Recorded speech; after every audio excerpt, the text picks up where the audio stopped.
The South Dakota Highway Patrol is asking for the community's support after one of its troopers was brutally assaulted during what they're calling a routine traffic stop. The South Dakota Highway Patrol says that this is the location on Interstate 90 where a Box Elder teenager suffered fatal injuries on Halloween night. Welcome back to Rallytown, where the 75th annual Sturgis Motorcycle Rally is more than halfway over, but it's showing no signs of winding down. Thanks for joining us. I'm Mackenzie Nelson. Hey, you guys, it is a motorcycle oasis down here in the Civic Center parking lot. This tour is traveling to 5 different cities in 5 days. Here with me now is the editor-in-chief of the Hot Bike magazine. His name is John Holt. Thank you so much for joining me. With them are signs like this one right here, and they say they will not stop until their voices have been heard. Now that tourism season is over, you may think businesses are winding down. We are just a year away from the start of the Summer Olympics in Rio de Janeiro, and Amnesty International is accusing the city's military police of brutality. The 75th Sturgis Motorcycle Rally has been called the largest rally by many, and this year bikers are wanting to make sure they take something home to commemorate their attendance. Christmas is coming early for visitors of downtown Rapid City. You can spend the entire day doing as you please without worrying about parking fees. That is exactly right. The Sturgis Police Department has responded to 525 calls for service as of Wednesday. Students and their families are lending a helping hand this evening, producing items to be donated to charitable organizations. Every Christmas Eve for the past 5 years, she has taken time out of her holiday to put homemade scarves and hats on the presidential statues here in downtown Rapid City.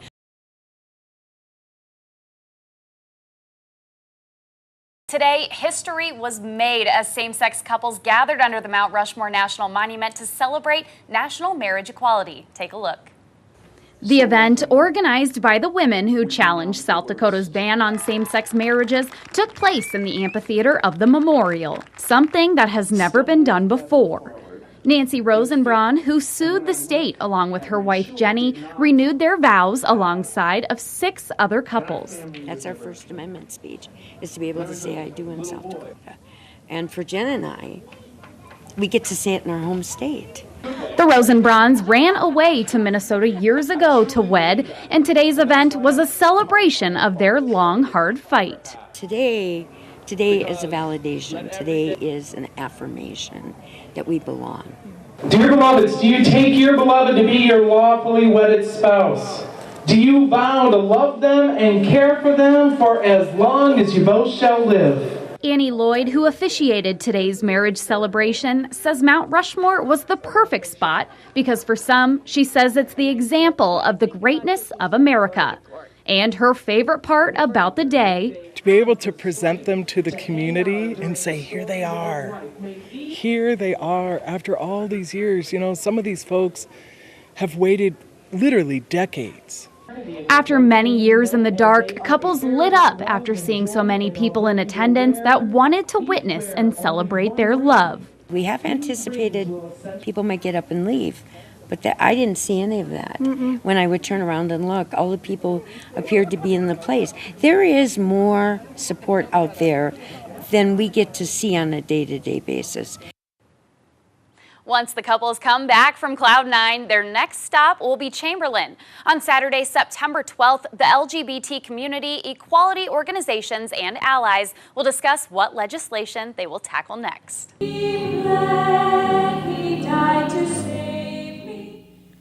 Family members said a sad goodbye today, but it was also a celebration of a life well lived. South Dakota remembers him as the former leader of our state, but loved ones remember him as a follower of Christ. I would say that's his biggest accomplishment. More than anything he's ever done, that would be his top of the line. Faith played a major role in Walter Dale Miller's life. He was incredibly involved with his church in Viewfield. Faith guided Walter Dale through a lot of different challenges. We all know the challenges that he faced as a Meade County rancher with the weather, the challenges of losing Mary, and the challenges of leading our state in the time of need with the plane crash. Walter Dale Miller took over as the 29th governor in turbulent times. He stepped in after Governor George S. Mickelson passed in a tragic plane crash. The Capitol was his home for 20 years, but beyond the walls of the state building, he was seen as much more than a politician. Today, we remember him as a son and a husband and a father and a grandfather and a great-grandfather. We remember him as a friend and a neighbor. Miller was a family man. Seldom do I remember an important moment in my life that my great-grandpa wasn't a part of. Even with a large family, his children, grandchildren, and great-grandchildren said he always knew what they were up to. And on such a somber day, his son, Randy Miller, said his father would have been so pleased. Today, he would think this is a great day, because he'd call up from here and he says, I'm coming out. He said, can we get together? Well, we're together today. And then he'd say, suppose we get down to your house, have something to eat. Well, this afternoon at the New Underwood, we're going to have something to eat. So we're all together. We're having a big family feast. So he should be well pleased today.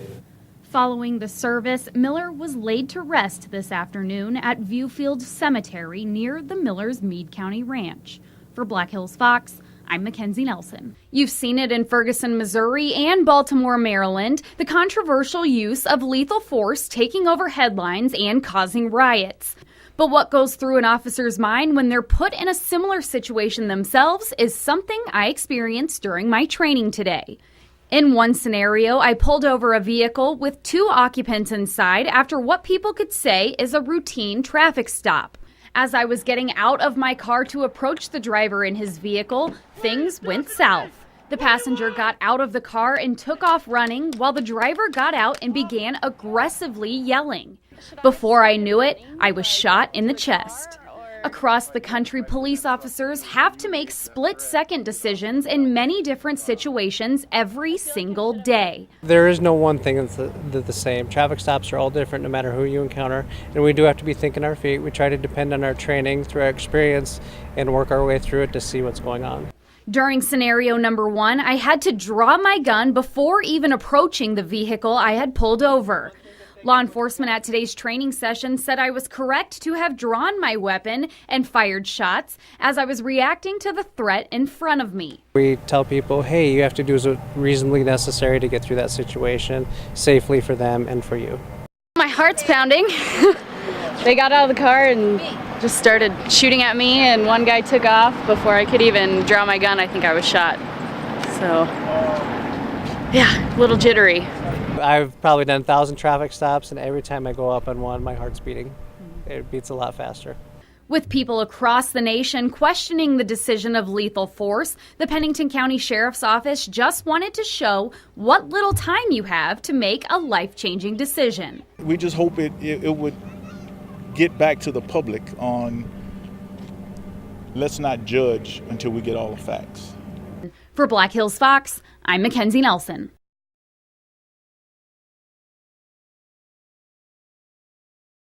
If you'll be shopping for jewelry anytime soon, you should know about something catching on in the diamond business. Lab-grown diamonds. They're as real as diamonds from the mine, but cost less. October is Breast Cancer Awareness Month, and the Rushmore Mall is getting involved by encouraging shoppers to think pink. Well, skis and boards hit the slopes for the first time this season in the Black Hills. Deer Mountain opened their Bunny Hill and Tube Park this weekend. Black Hills Fox reporter Robert Grant takes us to the fun in the snow.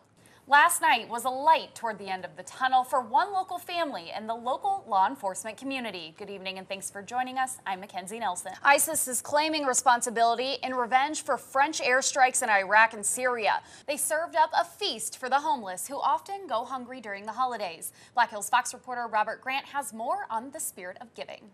It's been 5 weeks since the assault on 34-year-old trooper Zach Bader, and while he is now out of the hospital, he still faces many challenges, but not without the community alongside him. A Tanzanian teen finds hope in Los Angeles. She went through almost unspeakable horror and pain. Now she has a positive outlook for her future. Well, families celebrated fall fun with a spearfish staple, and they tried not to get lost along the way. Black Hills Fox reporter Robert Grant takes us to the corn maze. The group talked about some of their past experiences as part of the museum's Learning Forum series. Black Hills Fox reporter Robert Grant joins us live in the studio with the details on the 5th annual Strider World Championship. Hey, Robert. There is newly released video from a daring rescue that freed more than 70 hostages from ISIS and left an American hero dead. Today, zombies could be seen all over Sioux Falls as they prepared for the annual Sioux Falls Zombie Walk Parade. Well, it is the pheasant season home opener this weekend, a 3-day event for South Dakota residents to hunt pheasant on public land before the season actually begins on October 17th.